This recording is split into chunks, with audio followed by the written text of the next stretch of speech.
হানজালার গোসল হয়েছিল তৃতীয় আসমানে জমজমের পানিতে। হযরত হানজালা রাদিয়াল্লাহু তাআলা আনহু তিনি সদ্য বিবাহ করেছেন।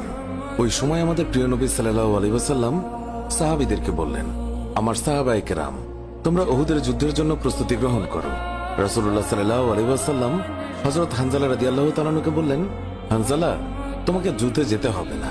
তখন হানজালা রাদিয়াল্লাহু তাআলা আনহু বললেন, ইয়া রাসূলুল্লাহ, আপনি যুদ্ধে যাবেন, কাফেরদের সঙ্গে যুদ্ধ করবেন, আর আমি সেখানে না গিয়ে স্ত্রীর সঙ্গে আমোদ প্রমোদ করব?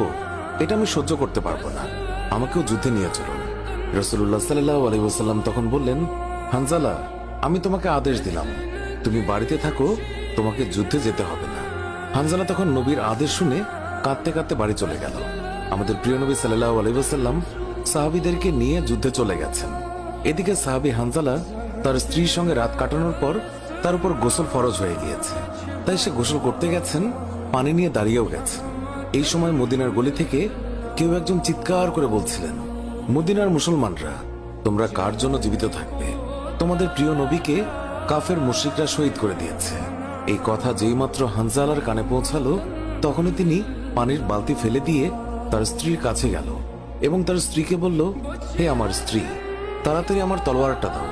যে কাপুরুষরা আমার নবীকে শহীদ করেছে, যে কাফেররা বিশ্বনবী হযরত মুহাম্মদ সাল্লাল্লাহু আলাইহি ওয়াসাল্লামকে হত্যা করেছে, আমি তাদেরকে ছাড়ব না। আজ হয় তারা মরবে, না হয় আমি মরব।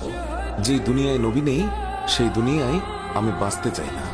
দাও, আমার তলোয়ারটা দাও। তখন হানজালার স্ত্রী বললেন, আপনি আমার নবীর হত্যাকারীকে হত্যা করতে যাচ্ছেন? যান, আমি বাধা দেব না, আমার বাধা দেওয়ার অধিকার নেই। তবে আপনি দয়া করে গোসল করে পবিত্র হয়ে যান, কেননা আপনার উপর গোসল ফরজ হয়ে গিয়েছে। এছাড়াও আপনি যদি উহুদের ময়দানে শহীদ হয়েও যান, আমি কোনো দুঃখ করব না।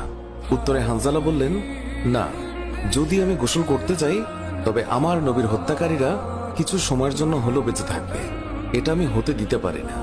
আমার যেই দুনিয়ায় আমার নবী বেঁচে নেই, ওই দুনিয়ার পানি দিয়ে আমি গোসল করতে পারি না।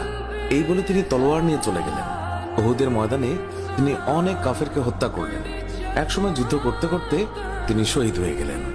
যুদ্ধ শেষ হয়ে গেলে আল্লাহর রাসূল সাহাবীদেরকে বললেন, হে আমার সাহাবীরা, তোমরা যাও, গিয়ে দেখো আমার যে সকল সাহাবায়ে কেরাম শহীদ হয়েছে তাদের লাশ সংগ্রহ করো এবং তাদেরকে গোসলবিহীন দাফনের ব্যবস্থা করো।